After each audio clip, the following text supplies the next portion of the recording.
'93 was really probably the most tumultuous year and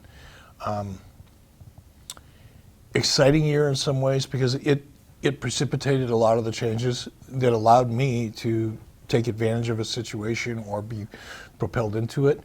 '94 was definitely a big year for us for a lot of different reasons, but it was exciting. It was the beginning of a very, very important era in my life and in some ways within the industry. Let's start with your role at the beginning of the year. Your ascension to executive vice president happens prior to '94, but get us up to speed and talk about that move. Yeah, and you know, Sean, so much of that stuff happened so quickly and there was so much going on around it. So if I make a mistake, forgive me. You're off the hook. All right.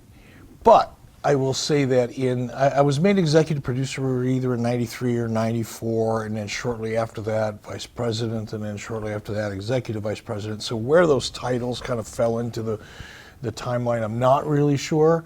But it was about '94 when I went from being more or less in charge of the television product to becoming more active in the overall business of WCW and probably taking a little bit more of a participatory role in the live event side of things, the talent side of things, as well as to a certain degree the creative side of things, which hadn't happened before. What is Ted Turner's role as you become vice president? How hands-on is he? Is this something where you're talking to him once a week? No, you know, and I think there's a big misconception about that, you know, within the wrestling community because people think that, you know, and part of it is precipitated by the narrative that has come out of WWE for so long, and especially during that time when we were really, not during that time, but like 95, 96, 97. But the narrative out of WWE is that, oh, Ted Turner just wanted to, you know, kick Vince McMahon's ass, and it was a Vince McMahon-Ted Turner war. It really wasn't. I'm sure that made Vince feel better while he was getting his ass kicked to say that it was Ted Turner doing it and not some guy that had just auditioned for him with a broom 4 years earlier. I get it, but it wasn't Ted. Ted was a little busy doing a lot of other really big things at that time. You know, wrestling was important to Ted, and I heard that. I knew that kind of anecdotally through the people that I reported to who reported to Ted, but I had very little contact with Ted Turner. Okay. I just knew that he was there and he was supportive. Who is booking when you first take the reins?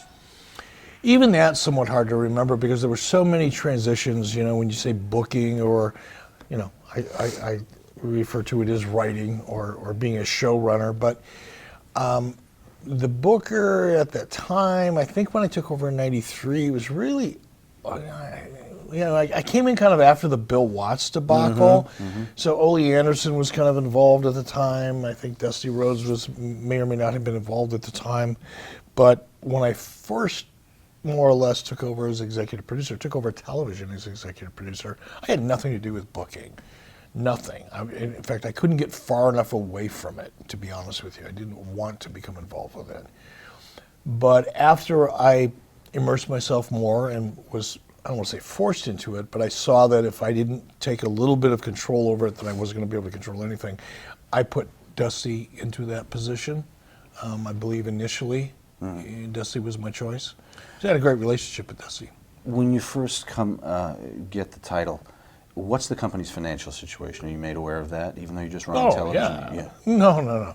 When Bill Shaw said, look, you know, again, going back to the Bill Watts disaster, so many things went so wrong, and it wasn't just Bill Watts. I mean, prior to Bill Watts, things had, you know, Kip Fry was a disaster, and Jim Herd was a disaster, and you know, there had been a series of disasters along the way. But Bill Watts took it to a whole new level with the nature of some of the things that he did. But the end result, when I took over the company, I remember specifically, it was a company that was grossing, but I mean, all revenue in was $23 million a year, and it was losing $10 million a year in the process. That was the financial status of that company when Bill Shaw said, hey, you be my executive producer. And that was just fine for me. You didn't feel like you were being walked onto the Titanic at all? No, I was too young, too naive, too excited. my eyes were too big, and so were my balls. So it didn't Right now, really would you have scare me. taken a Right situation now, like that? yeah, it would now. Because now I know what I didn't know then. And that time, again, it's a hard one. That's a hard question to answer at that time. If everything were the same, absolutely, I'd do that again 10 times a month.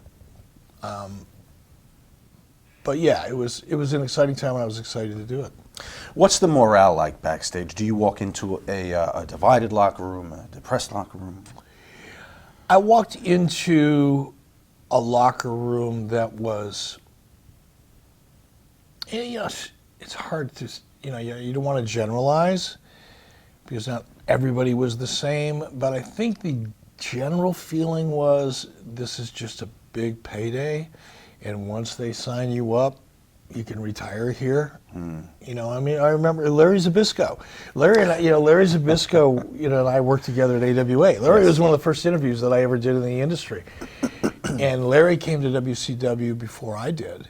And one of the very first things that Larry Zbyszko said to me, and he was one of the very first people to approach me once I showed up on location to shoot a show. He said, Eric, once you sign the dotted line here, you get a paycheck for life. Just keep your head down. That was kind of the prevailing vibe, if you will, there. It was so big, it was so out of control and loose that everybody knew this. Turn money. You get a gig here, you got a gig for life.